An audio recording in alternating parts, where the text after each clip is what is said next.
Assalamualaikum warahmatullahi wabarakatuh. Saya Nur Syafiq Fatini dari kelas 3 Imam Muslim ingin menyampaikan sebuah puisi yang bertajuk Pesan Ibu Beribu-ribu. Kita ada ibu, ibu kita satu. Pesanannya beribu-ribu. Setiap langkah kita diiringi pesanan ibu. Buat begini, jangan begitu. Bacalah buku selalu. Kukuhkan diri dengan ilmu. Pilihlah kawan yang mulia hati. Tolaklah kawan pementing diri. Pilihlah kawan yang punya petunjuk. Tolaklah kawan bertabiat buruk. Ibu yang satu menyekat kita di pintu. Bertanya ke mana arah tuju. Jagalah diri selalu. Di luar sana mungkin bencana menunggu. Kita menjadi jemu. Mendengar pesanan beribu-ribu. Tetapi ibu tetap ibu. Pesanan bertambah satu dan satu. Jangan dibiar kepala berkutu. Carilah ubat jerawat batu. Suatu senja, seorang temanku merintih kerana kehilangan kekasih. Kini baru disedarinya, pilihan musang berbulu anak. Biarpun menyamar cekap, ada masa termasuk perangkap. Si bedul sudah ditangkap, si bedul di dalam lokap. Dia menyatakan kesannya kerana dia alpa. Ibunya berpesan sejak dulu. Pilihlah kawan yang bermutu. Jangan dipilih kawan berhantu. Mengenangkan nasib temanku itu, aku merindui pesanan ibu. Ya, pesanan ibu. Ibu, ku yakini kau mengenali yang mana permata, yang mana kaca, yang mana budaya, yang mana buaya. Berilah pesanan beribu-ribu, malah berpuluh ribu. Aku tidak akan jemu. Ini janjiku kerana aku tahu sempurna seorang ibu dengan pesanan beribu-ribu.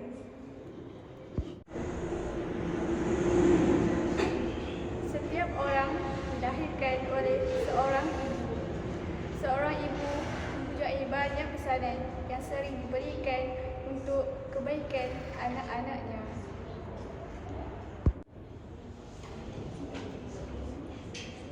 Maksud rangkap kedua saja. Sangat banyak pesanan dari seorang ibu untuk anaknya. Ibu berpesan supaya anaknya rajin belajar dan menuntut ilmu serta bijak memilih kawan yang baik. Sebelum keluar rumah, ibu berpesan supaya anaknya sentiasa menjaga keselamatan diri. Sebagai anak, janganlah jemu dengan pesanan ibu yang semakin bertambah, termasuk soal menjaga kebersihan dan kesihatan diri. Masuk rangkap ketiga. Suatu hari, Raka penyajak bersedih kerana dia kehilangan kekasih. Kekasihnya tidak sebaik yang disangkakannya. Sebaliknya, seorang penipu yang akhirnya telah ditangkap dan dipenjarakan. Rakan penyajak kesal kerana dia telah melupakan pesan ibunya supaya berhati-hati dan bijak memilih kawan. Kisah rakan penyajak ini telah mengingatkan penyajak akan pesan ibunya. Penyajak teringat dan jadi rindu akan pesanan ibunya dan dia mula sedar bahawa pesanan itu adalah benar. Masuk saja rangkap kelima. Penyajak mengakui bahawa ibunya lebih mengenali yang mana baik dan yang mana buruk. Penyajak meminta ibunya agar memberikan pesanan lagi. Dia berjanji tidak akan jemu dengan pesanan ibunya kerana baginya seorang ibu yang sempurna adalah ibu yang banyak memberikan pesanan kepada anak-anaknya. Tema saja.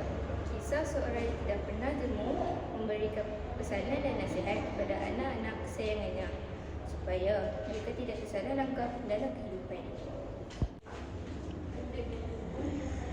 Persoalan saja. Yang pertama, kasih sayang ibu terhadap anak-anak. Yang kedua, perlu berhati-hati dalam memilih rakan. Yang ketiga, kepentingan menjaga kesihatan dan kebersihan diri. Yang keempat, ilmu pengetahuan penting dalam kehidupan. Yang kelima, pengalaman hidup belum mematangkan seseorang. Yang keenam, kebijaksanaan dalam tindakan boleh menyelamatkan diri seseorang daripada terjerumus melakukan jenayah. Yang ketujuh, tanggungjawab seorang ibu yang sangat besar. Nilai budi saja mengajak pesan ibu beribu-ribu. Yang pertama, kasih sayang. Yang kedua, kebijaksanaan. Yang ketiga, kesungguhan. Yang keempat, bertanggungjawab. Yang kelima, ketaatannya. Dan yang keenam, kejujuran. Pengajaran daripada sajak pesanan ibu. Yang pertama, kita hendaklah membalas jasa dan kasih sayang seorang ibu dengan sentiasa mengingati segala pesanan serta mendengar nasihatnya. Yang kedua, kita hendaklah memiliki kebijaksanaan dan bertindak kerana boleh menyelamatkan diri daripada melakukan perbuatan jahat seperti menipu dan sebagainya. Yang ketiga, seorang ibu seharusnya mempunyai kesungguhan dan jangan berasa jemu dalam mendidik dan menasihati anak-anak.